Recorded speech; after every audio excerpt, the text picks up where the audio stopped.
You see, I was talking about success being subjective. I said success is highly and very, very subjective. And I was able to talk about not having a kind of yardstick that we can use to measure success. And if at all there will be any form of yardstick, it's going to be based on individual. This goes to say that the success of Mr. A cannot and should not be compared to the success of Mr. B. Success is highly subjective. And when we have these at the back of our head, we won't be in a form of unnecessary competition, I would say, and we will not be under any form of pressure, either during festivity or not. Success, like I said, is highly subjective and should not be a thing that you will have to compare yourself with another. You will need to learn to be authentic in everything we do. We need to learn to live authentically and be very realistic with everything and everyone that will come across. Uh, when we live authentically, it make choices that resonate with our own core principles, our own individuality, and it creates a kind of profound sense of purpose and satisfaction as it springs forth from our inward person, and we begin to experience peace as a person or people. This connection operates on several levels, I would say. Uh, inner, it gives you some form of inner, what I would call inner harmony, I would say. Where, and goes when our actions align with our values. You should understand there's a form of, I would say, maybe a congruence between these two things, between our external behavior and our internal beliefs. This inner harmony is the bedrock of personal fulfillment. So we need to have this inner harmony that is a kind of working as tandem with our external behavior. I cited an example of Anne Frank. I talk about being courageous, and I also talk about Tony Hesios that focused on happiness and was able to demonstrate how these alignments can create a sense of peace within oneself.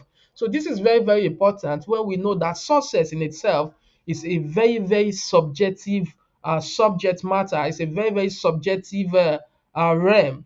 The success of Mr. A should not and can never be compared to success of Mr. B because success is a very, very personalized subject. It shouldn't be something that you would want to compare yourself with another. Like I do say, everyone has a journey to follow, and there's a pathway for everyone to achieve whatever we set to achieve. The bottom line is whatever will set for ourselves, it should be in line with our core values and core principles, and it should be tailored towards our own future aspirations. So success is not success until it's actually aligned with your own personal value, with your own personal aspirations. Well, we talk about positive impact, and I said living by our values often involves contributing positively to the world.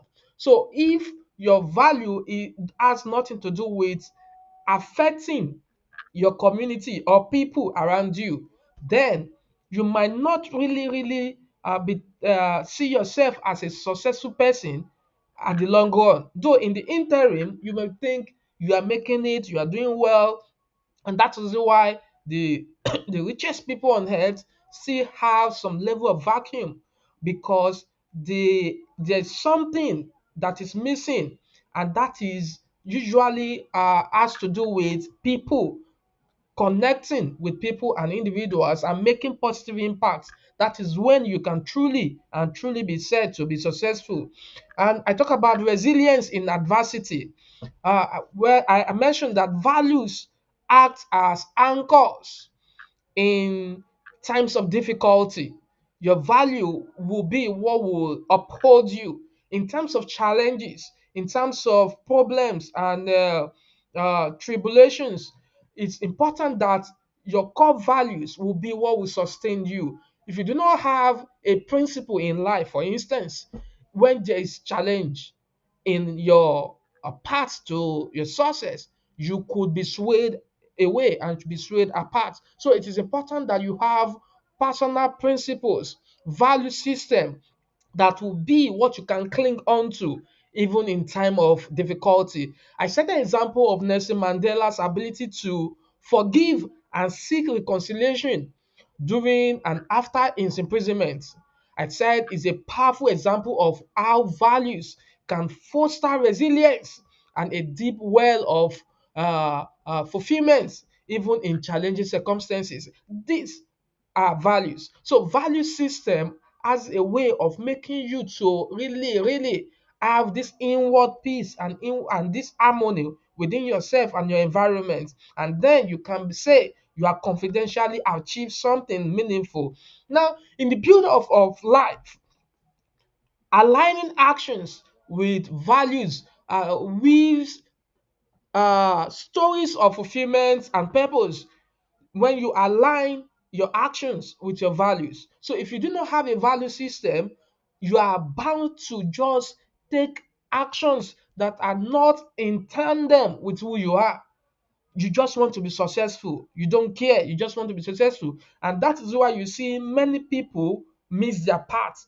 Many people get their fingers burnt. Many people develop high blood pressure even when they should be living in peace because they tend to neglect who they are, neglect their core values and core principles to life, and they pursue they take unnecessary actions that are not really, really at peace with their inward self.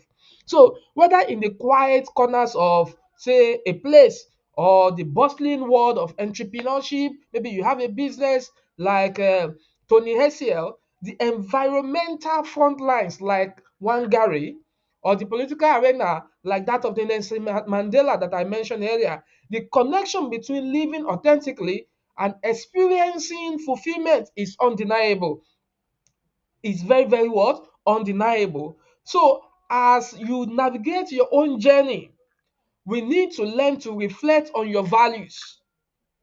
Consider how your daily actions align with these guiding principles of yours.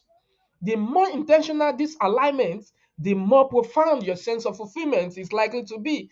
Remember, it is not just about achieving external success, but about living a life that resonates with the core of who you are.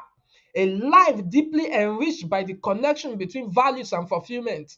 So these are very, very important things that we need to take note of. And we need to really look inward and deeply at. There are exercises that you will need to try and do that will help you and be a form of guiding principle for you. But I will just stop here now. I just you pop in here and say this that it is important you identify your core values and understand yourself, and thereafter define your personal success. What is success to you? What is success to you? What is success to you? What is success to you? I will maybe later on I will tell you some of the exercises and tools that you can use to assist yourself in the process of you targeting and aiming to be a successful person. For now, I say remain blessed. I kick out. I gone.